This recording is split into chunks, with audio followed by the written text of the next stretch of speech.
Thanks, Jim. Fun to be back. I will be back a little bit more often. After Maggie died, I've been rolling around in life, and some people, when they lose their spouse, they get to drinking, or they get to drugging, or they get to go to Vegas and this and that. I buy houses. Bought too many. So now we're consolidating, and obviously God was good to me and brought Teresa to me, so we're having a great time. So anyway, it's fun to be back, and it's fun to see the torch that has been passed from the leadership of this club, Larry and Bill and Jim and others, many others, especially the rally and stuff like that. So it's a great club, and I appreciate Jim asking me. And so Cannonball Motorcycle Endurance Rally. Everybody pretty much knows me. By the way, I've got 3 hats. Cannonball Team 58 with the BMW Mondale on it. I have 2 extra large. These were the 2018 shirts that we made, and I've got a few extra here. I don't want any money for them, but I'd like to give them away. And Jim said, well, let's use the raffle tickets. We'll do that. And I got 2 of these and about 6 or 7 of the large of these. And they're kind of cool memorabilia. And it's really neat to see some of the old shirts there that some of you guys have. Thank you for that. And so in my background, most people know me, but I was a Delta pilot, Navy pilot before that. Started riding motocross in the Navy days there in southern Maryland, near D.C., where my Patuxent River Naval Air Station is. And pulled tacos, dirt biking. Never was that great at it, but just loved it. And that was the beginning of, the Joel Robert and Roger DeCoster. And, the motocross scene in America was really blooming. And I just loved getting out there and just, scratching around. And then tried a little road racing. And then I moved to Texas after I got out of the Navy. And started doing some road racing with the local clubs out there. And I had a 250 Can-Am TNT with the rotary valve, little motor, little single-cylinder 2-stroke. And doggone things were just unbreakable. It was so much fun. And just had a lot of fun kind of honing my skills. Airline pilot, didn't want to kill myself or hurt myself, lose my job. So I went as fast as I could. And that brings me to all of us here, guys, girls, whatever. And it's the risk assessment. It doesn't matter whether you're flying airplanes, you're driving to work in the morning, but especially when you're competing. And just how far, Nick Einash, I think, did it. He wrote an article a number of years ago called The Pace. And he talked, and also other people that train racers, motorcycle racers, they talk about the $100 bill, as what you're willing to spend in effort and risk. And some of us are 99 percenters. I think Barry Boone was a 99%. He was freaking all the way over. Anyway, I'm probably a 75 to 90%. Anyway, I had some success. Started vintage racing with Arma and won a championship in '91 on my Triumph 500 and won Daytona at the March races 6 times on the North Manx in 1950. And so, it's not too bad for an airline pilot that didn't want to get killed. So, well, anyway, of course, got out of the Navy and then with Delta Airlines, and then bought the BMW shop in Daytona in 2001 and had it for 2 years, and joined this club and joined the Daytona Club, and still members of both. So, great run, a lot of fun, no regrets, just everything fantastic. And so, my background in racing was mostly old bikes, and then my blue van that's sitting out there is a 71, and I also have an old motorcycle that I bought in 71, and it's a 1958 Sportster. Most of you have seen it.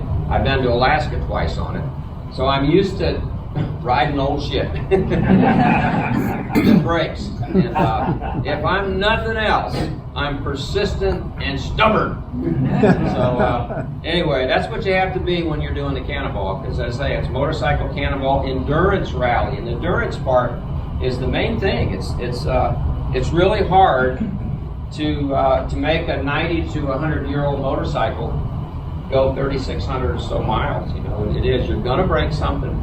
And from a safety standpoint, it's very dangerous because this thing's 110 years old. And, you know, the lights aren't that great, although I want to pass this around, by the way. I'm going to divert here just for a minute. And I bought this motorcycle from Mike Wolf from the Pickers. I never met him. I didn't even know who this Mike was, but Billy Lane in Daytona was very instrumental in making a lot of this stuff on here that looks original. And anyway, Billy told me there's a guy named Mike that has a Reading Standard for sale, so I bought it, and it ended up being Mike Wolf. I didn't get to meet him. I met his wife, Jody. And all I got was the engine and the frame on this bike. I had a previous bike just like this that Jack Wells bought for me at the Mecum auction in Vegas, running Carini, and chasing classic cars guys. And of course, he was our riding into history Grand Marshal. Anyway, so all I got was a skeleton. I mean, well, that first bike was, we call it Steady Freddy, in honor of my dad, named Fred. And when I bought Steady Freddy, Jack bought it for me. I called Dale Woxler from Wheels Through Time because I met him once. He didn't know me well, but I wanted to get some advice on these old motorcycles. And he said, Norm, he said, I know the Reading Standard that you bought. Don't use it on the Cannonball. He said, I think it's probably the best unrestored single Reading Standard in the United States. Well, stubborn me. I said, you know, I appreciate it, but I'm going to run it anyway. So took the wheels off, took the tank off, had some wheels made, had another gas tank, which is this one right here, and ran it, and you know, had a lot of fun with it. But I couldn't make it go. I made it as far as Pueblo that year. That was 2016. And I decided that I wanted to sell it to Barber Motor Sports, and it is now in the museum there in Birmingham at Barber. And I'm glad I did because, you know, it was too precious. So I bought this one from Mike Wolf, an engine and frame and a front wheel, and that was it. So I'm going to pass this thing around because one of the neat things about working on these old bikes, especially really old bikes, is the people that make things for these old bikes. This was made by Al Schefflinger in Daytona Beach, and it is a replica, and I would say, it'd be hard for anybody to look at this and not think it was brand new back in the day. So be careful with it. He just primed it. He's going to paint it silver for me, but just look at the workmanship on this thing. These things are carbide headlights back in the day, and of course they have the cooling things up here in the top. And this thing here is he made this little back thing here, and it's going to fit right here. And we put an LED light inside of it, so to be legal and everything. So I'm going to give it to Bill over here and pass it around. Just look at the workmanship. He made that out of metal. Yeah, it's neat. Anyway, so it's neat. Well, so how did I get into the Cannonball? And it was because of Bill Robinson and being in the club here. And Bill, and I think it was Sparky, Jim Peterson, that went down to Kitty Hawk, North Carolina, and for the 2010 Cannonball, and they watched it depart. And Bill said, we need to do a routine, we need to do this. And so he said, who can we get a motorcycle from? Who's the guy that we know that's got a freaking bunch of motorcycles, mostly BMWs? Well, Jack Wells, and pivotal guy, and of course Bill made the team and he called it Team 23. Why did we make it 23? Anybody know? Jordan. What? Yes, that was the first year BMW produced motorcycles for sale, so it was Team 23. Anyway, so Jack had an R11, and we rode an R11, we went from, he asked me to ride the bike because of my vintage experience and also my Sportster. I've ridden the Sportster to Alaska twice. And so anyway, here we are. We got Jack donated the motorcycle, and we did the team. And we left his place up there in Lake City on the R11, and we went from Newburgh, New York, all the way to San Francisco. And that was the first Cannonball, and it was fantastic. It was Bill Bodkin and Jack and Larry Meeker and Chris Alley and myself. Chris was our tech, and we were kind of a band of brothers there. And I don't know if you guys remember, but we had a lot of problems with that BMW with the Vavint bearings and all that. It was probably because I broke them when I was testing it, but you have to do that. And when we were leaving his driveway, remember that back in the day? And we thought we'd kind of smile and say, well, at least we're on the way, and maybe we'll make a couple days. Yeah. Well, we ended up, we would have won the thing. They had to change the rule on us. So, yeah. And but anyway, so we did that, and then in 2014, we decided to go with a smaller engine, and so Jack then had an R52, it was the 484cc. The R11 was a 744. And so we had good success on that, and we went from Daytona Beach all the way to Tacoma, Washington. And there are all kinds of people on the Cannonball. There are people with a lot of dollars and people with not so many dollars. There are 4 or 5 people on a team, and I want to mention John Landstrom's name. You probably heard of Blue Moon Cycle in Atlanta, and there's an example of a guy that brought, I think it was an R52. I'm not sure. I think maybe it was something else, but it was within the age limit. And he brought some tools and his clothes and his motorcycle. And he rode the whole rally all the way from Daytona Beach to Tacoma, Washington with perfect score. So there you go. You got the real basic minimal thing, and then you got people. I've always had at least 3 to 4 people on the team and all that stuff. So I got a 3rd place the first year I ran, or we got, I should say, 2nd place in 2014. So I decided I wanted to have my own bike, and I wanted to get an older bike than 1923, because there are 3 things that are tiebreakers on the Cannonball from a scoring standpoint. One is the size of the engine, the smaller engines, medium-sized engines, the big engines. If you have a smaller engine and there's a person with a medium-sized one that has the same number of points you have, the smaller engine takes priority, right? Breaks the tie. And then also the age of the motorcycle. The older the motorcycle breaks the tie, and then also the older the rider breaks the tie. That helps me.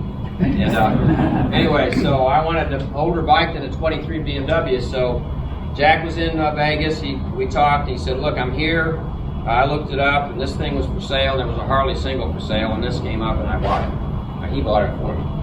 And so then I ran that in the 2016 Cannonball, which was from Atlantic City to Carlsbad, California. And there are 2 inherent deficiencies, imperfections, if you will, on the Reading Standard motors.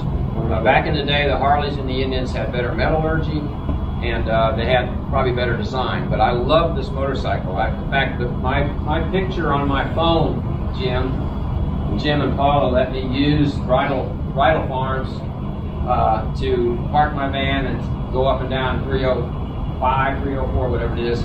Anyway, I have a picture of your beautiful front gate with the horse with this in front. And you're welcome, and thank you for all your help. Anyway, I just love the elegant line on this. In fact, this motorcycle was called a gentleman's motorcycle back in the day, and I think you can look at it and see the lines. Obviously, the headlight's not on there, which kind of completes the package. But so anyway, the 2 big deficiencies in the motor are the crank pin and the valve area. 2 very important parts of the bike. So anyway, we struggled, and we made it to Morgantown, West Virginia that second night, and I was in the lead, and we had a crank pin failure. And without going a lot of detail, there are rivets involved with the crank pin, as opposed to a tapered fit on each end with a big nut that holds that one pin. And then the other is that, and then hey, we're looking at the beginnings of motorcycle here, right? I mean, this is early 1900s, and anyway, it's a side valve, and so where the bore is, exhaust valve, intake valve. Well, the amount of space between the exhaust valve where the heat is and the bore is very small, probably 3/8 of an inch, not big enough. So it's a bad design, right? So what happens is when the motor gets hot, and these things are furnaces, they go up to 500 degrees sometimes. They're so hot.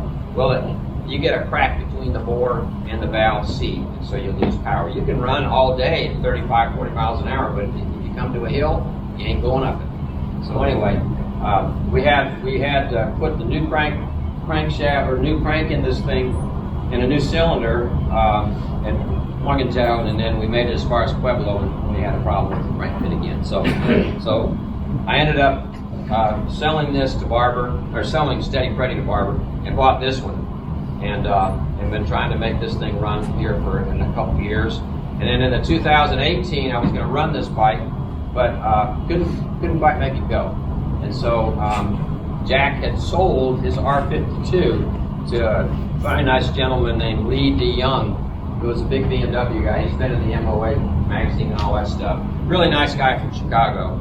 And we needed a bike, but we weren't going to be able to go. And so Jack talked Lee into letting me use his BMW in the 18 run.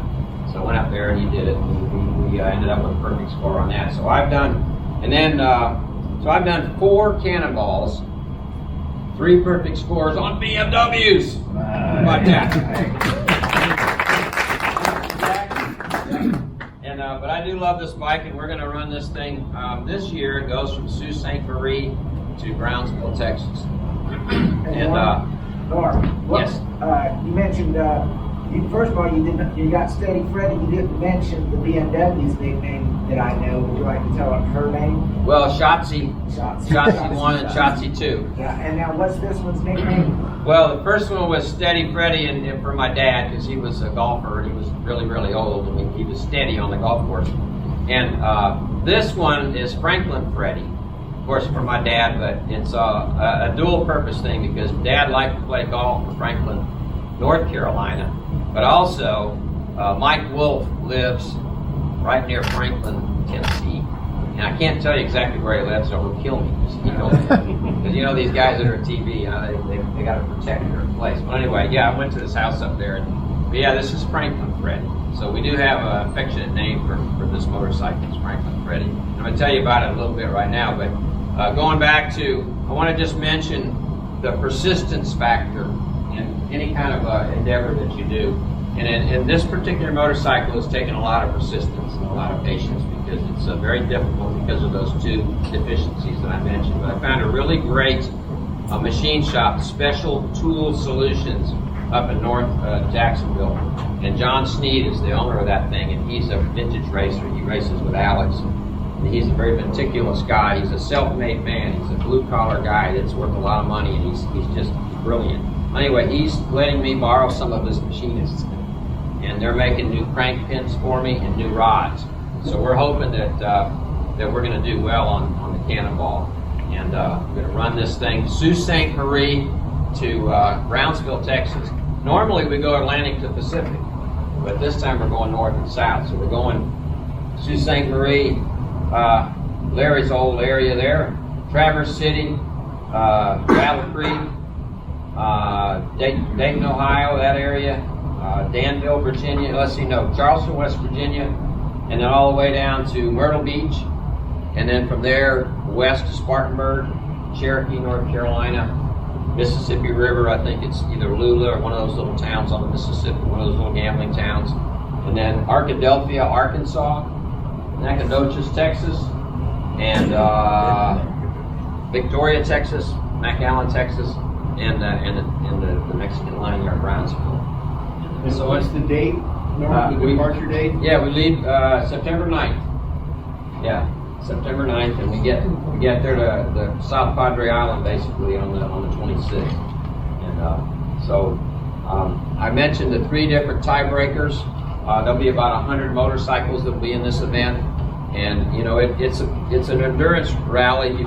You have to use old school navigation, which is this roll chart here, and you know, you can have you have good lights and things like that. You can do modifications to the motor, but the engine cases have to be the same, and the cylinder head has to look like original.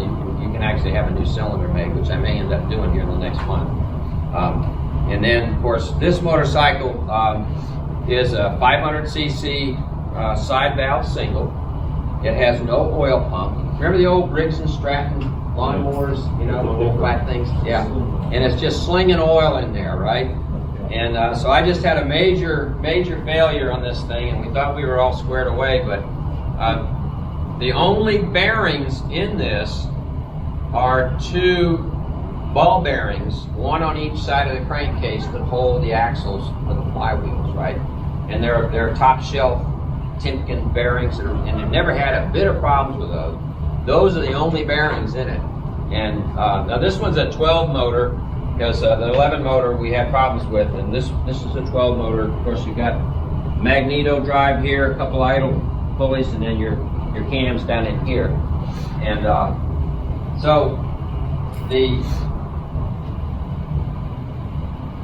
that's that part of the motor. And so what happened recently was in testing, we've never had this problem again. Again, the persistence factor. There's a bushing that's in the big end of the rod, and a bushing that holds the wrist pin for the piston. But the bushing in the big end of the rod has holes in it for oiling. Well, I think the bushing twisted, right? And it closed the holes up, and I trashed the bushing. But here's another deal.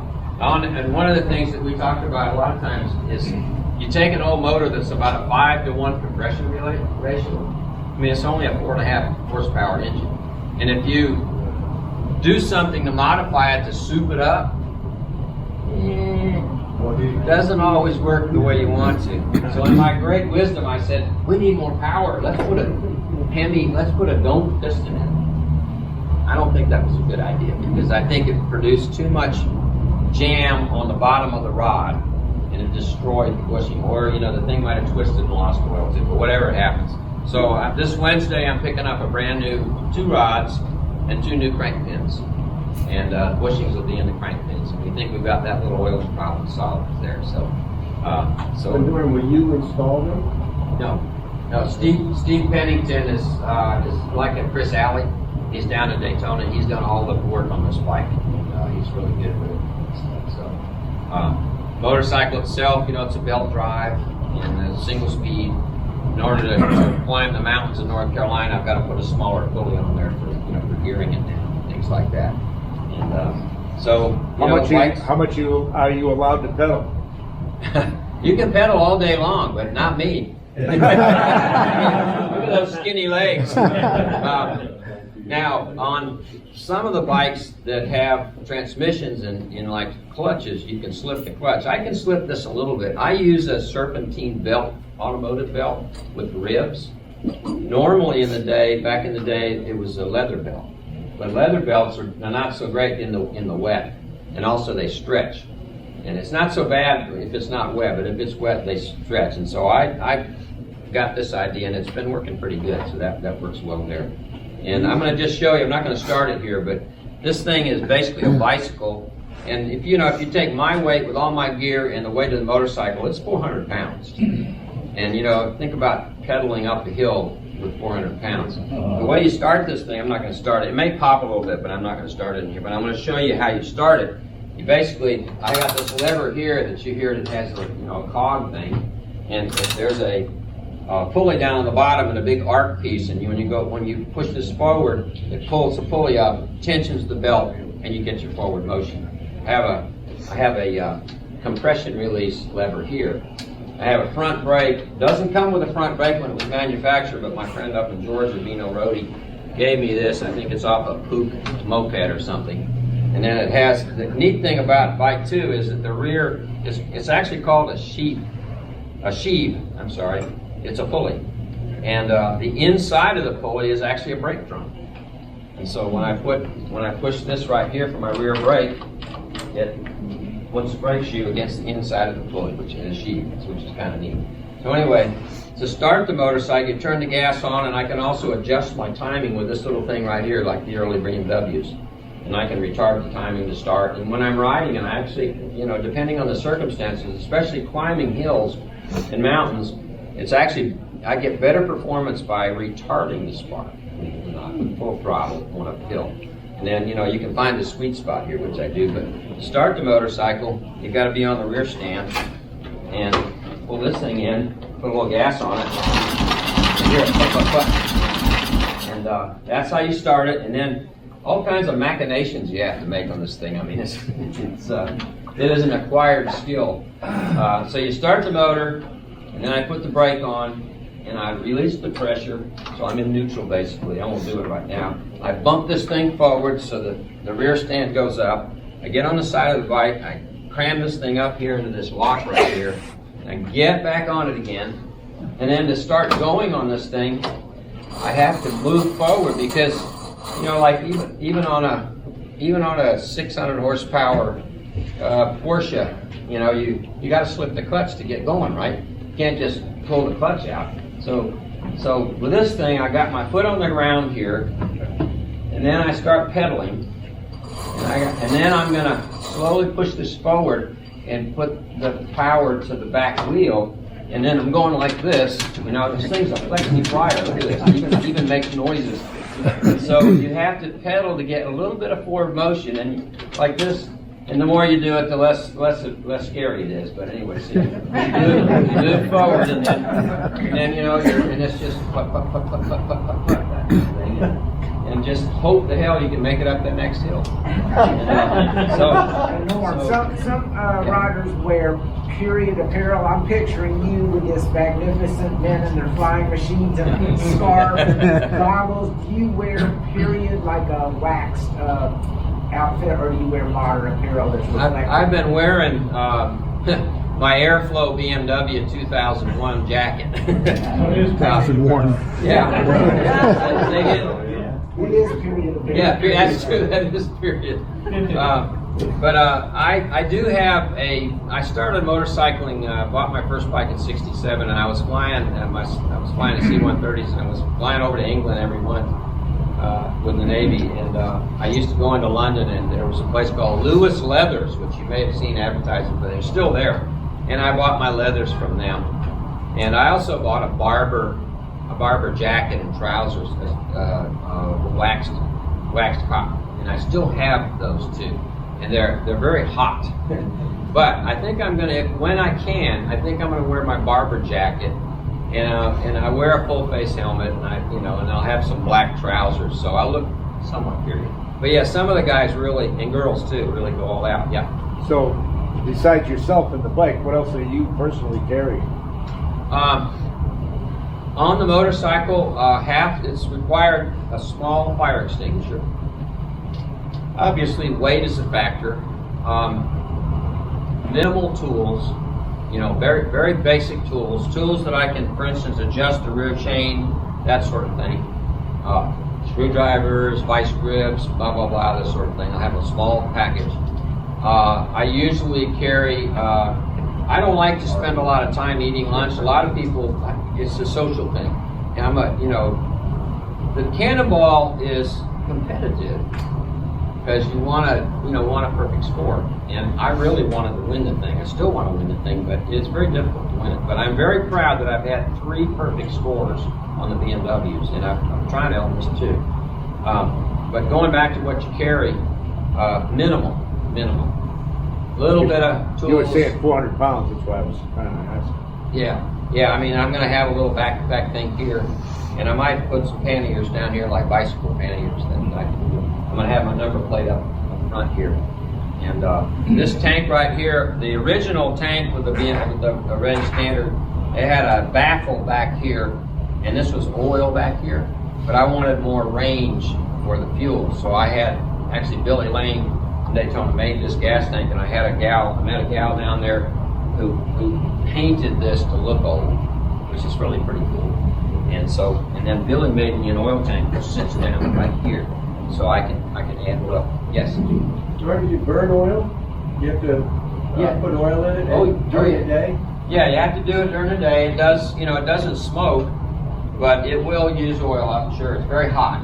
And so every time I stop, you can't really see it probably while you're sitting, but there's a little round glass sight gauge right here. And I look at that, I have to almost lay on the ground looking at it, and I make sure that the oil is at the very top, or that I can't see the top, so I know it's got enough. Yes. What type of oil are you using then? We're using AMSOIL 20W50 with a high zinc compound. Yes. Will you have the same authors and past trips in your logs? Yeah, Rob Getz, Jack's son-in-law. Rob is great, if you know, he's going to do our daily updates and stuff. And your exposed valve tray on that side. Yeah. Like you got a total loss system on the oiling system? Or does it have any kind of oiling system? The oiling system is just a sling system. That's what the crankcase works. Yeah, there's no lubrication here, but we put. I usually use a little bit of AMSOIL 2-stroke oil in the gas, and that helps it. But I carry a little bit of lubricant with me that I can put here, because there's no lubrication at all in the valves. But yeah, if you use the two-stroke oil, it does help a little bit. But yeah, down in here where the push rod is in the cases, no lubrication. It's major oil. Yes. When you fill up, what kind of gas do you have? Normally, I guess that was made when there was lead in the oil. Gas. That's true. Yeah, actually, there is a little lead additive that we try to run, and sometimes, if we can get it, I'll try to use a little aviation low lead, 100 octane. But there's also a little lead additive, and the zinc in the oil helps out too. Helps a little bit. And but I usually use just 87 octane, because back 100 years ago, you know, the octane was very low. In fact, and I want to just put a little shout out to Ed Miller, who you may know. He's awesome. And of course, Chris Alley, and then Walt Brown. You know, Walt Brown is on a couple of them with us, and Walt's just awesome. I mean, Walt, you know, there's people, and like Ed too. I mean, there are people in here that just have all kinds of unbelievable skill, and to be able to think outside the box to fix stuff. You know, that's the deal with the Cannonball. You gotta be able to fix stuff. And I'm a shade tree mechanic. I know a little bit about stuff, but I've learned to make things work. And I'll tell you a couple episodes. Well, on the left side of the bike here is the magneto points area, and there's a little metal arm that goes up, and in the middle of this brass cover, which covers the points, has a little indentation, and that little thing has a nut that holds it out, and that thing comes over, and it has a little tip that goes into that indentation. So it keeps this little thing holding the cover for the points without falling off, right? So in the 16 Cannonball, my worst day, I'm gonna tell you about my worst day ever. And so the first thing that day was that one of these bolts in here, one of these nuts came loose. I'm riding along, and this was we were somewhere in Kansas, Dodge City, I think, and going to Pueblo, right? And about the first hour or so in there, I'm riding a motorcycle, and all of a sudden it goes, and I'm sitting like this with my butt's on this. Well, that little nut went away, and this thing was cattywampus. Well, it's not a big deal, you know. You just adjust. So I would stick my butt back here more, and I was fine. I tried to fix it with a tie wrap, it didn't work. Well, then later that day, I was probably 2 hours from Pueblo, and out on the road there in eastern Colorado, windy, 2-lane trucks, this and that, and all of a sudden they just quit. What the heck's going on? What's going on? So I pull back out of the traffic. It's a little bit of overrun. I pop this back here, and I'm looking around, and I go, holy crap! The little brass piece that holds the points on is gone. So I thought, well, okay, where is it? So I'm back here, and in the meantime, I'm thinking, if I can't find it, I got to do something with this thing. Is this going to just fall off? I got no spark, whatever. And so on the way, I picked up 2 beer cans. I knew what I needed to do. I needed it. Then I found some white plastic twine. Never did find the little brass piece. So this is kind of a funny story too, because in the Cannonball, when you leave each day, your team cannot help you. You know, and this is when I had my Winnebago view. And the guys were in the Winnebago pulling the trailer. And that particular day, normally the team cannot go on your route because there's no cheating. You can't. If the team helps you, you're out. Anyway, so they happen to be on the same route. Well, I'm on the side of the road. I can't find the top. I got my little knife and I cut out this beer can, put it on there, cinched it up with the white little twine, and still wouldn't run. Well, it was because there was a little indentation in the bottom of the beer can, and it was touching, and it was shorting out the mag. So I thought, I know, I just need to make it like this.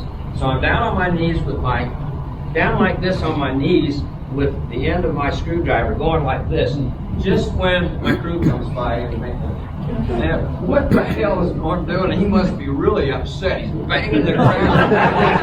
He's gonna quit on us. No, I was fixing this. I think you knew that, you know.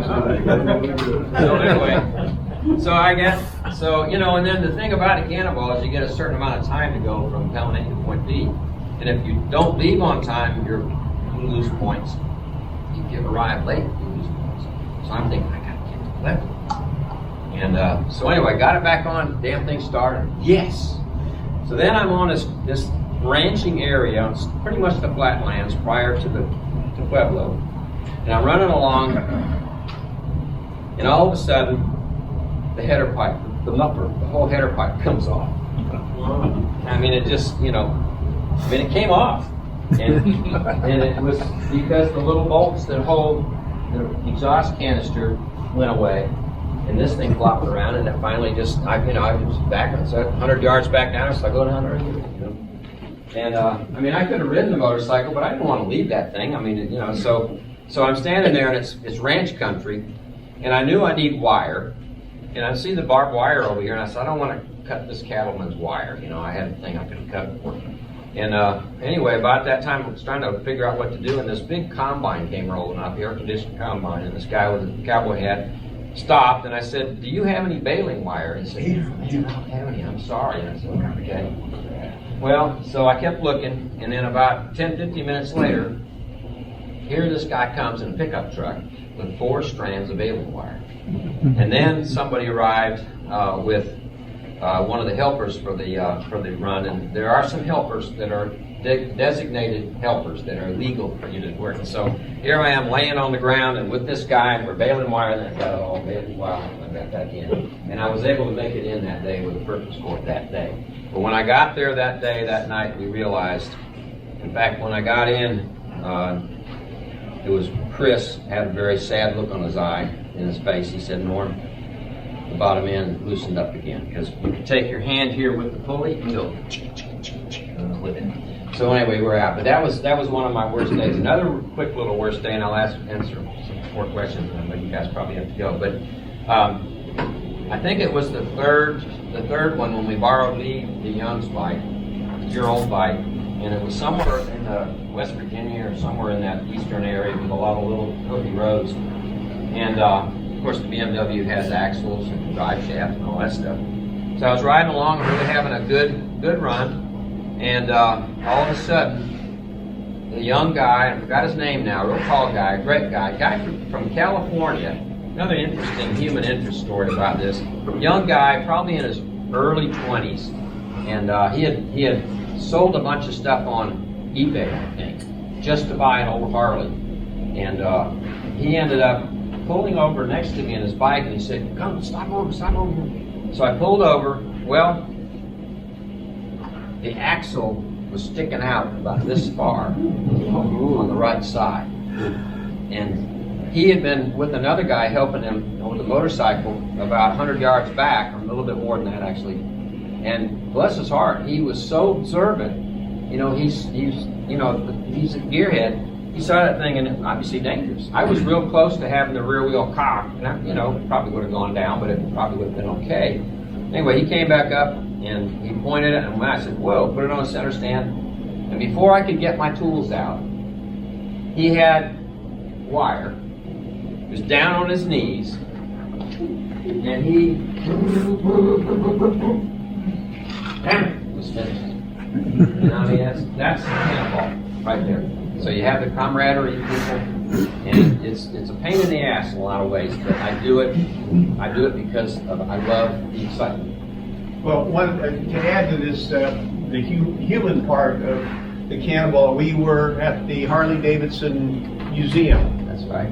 Norm took the ferry across Lake Michigan, and then Jack and I and Larry and we went through along the southern side up to Milwaukee, and there was a woman there, and they were on a Harley-Davidson, and vintage, back whatever, 1915, 16 Harley, and they had either cracked a cylinder head or something, some major mechanical failure, and there was a guy walking around the parking lot looking at all these old bikes, and this woman was just beside herself, you know, that they'd come this far. It was the winery people, remember that? Yeah, Dean. And this guy, he said, "Oh, I got one of those in my barn." So he gets back in his car, drives to wherever he was, sorts through his collection of Harley Davidson parts, and brings back this one-of-a-kind thing.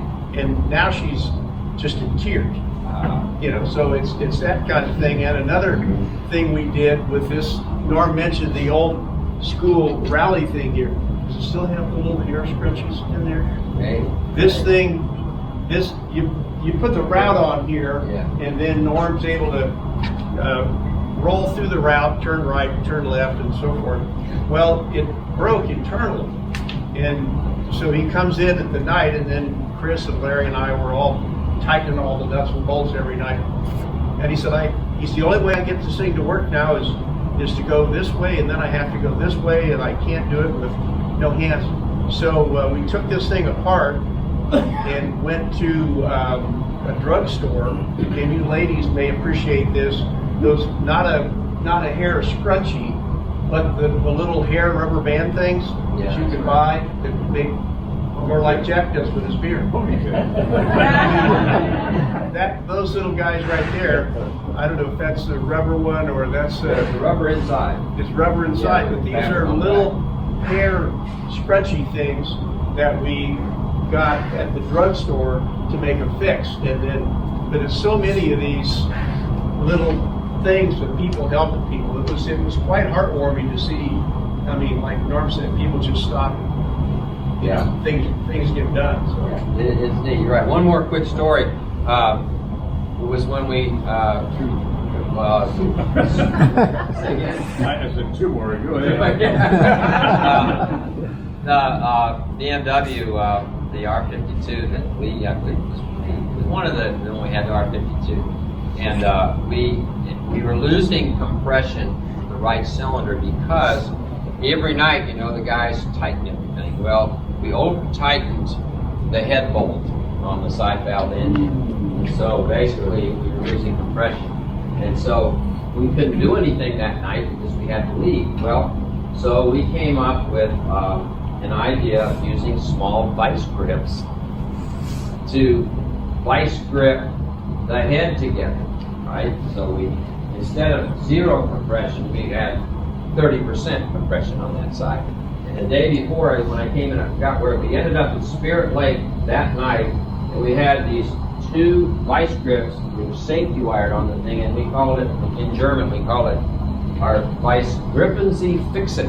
And we were kind of famous for it too, because everybody knew what we did. And Walt, and I forgot who else, they found a machine shop in the next town that night, and they took the head, and they were able to make new bolts and make it where it would tighten. The day getting to Spirit Lake that day was really hard because we had a big headwind. I had a big headwind, and it was basically racing crowds for 7 hours because of the wind hitting me. I was trying to make as small, you know, as I could be, and I was running really low. It was really almost 1 cylinder. And so, you know, instead of 12 horsepower, it was about 6. So, any more questions? I'm going to take a collection out to keep it a long time.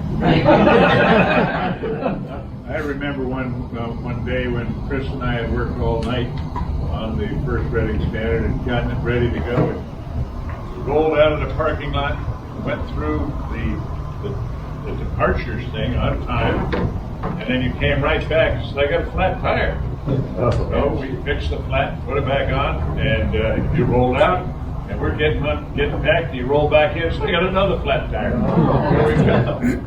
We worked all night and on that thing. Well, it's true. You know, it's amazing what you do to make it work. Oh yeah. You know, like I say, 3 perfect scores on that BMW. So we're going to do what we can this time, and you know, got these shirts, and I hope you enjoy them. We don't want any money. We do have a GoFundMe site, Cannonball Team 58. If you did want to put any money in, but you know, it's okay because it's all for fun.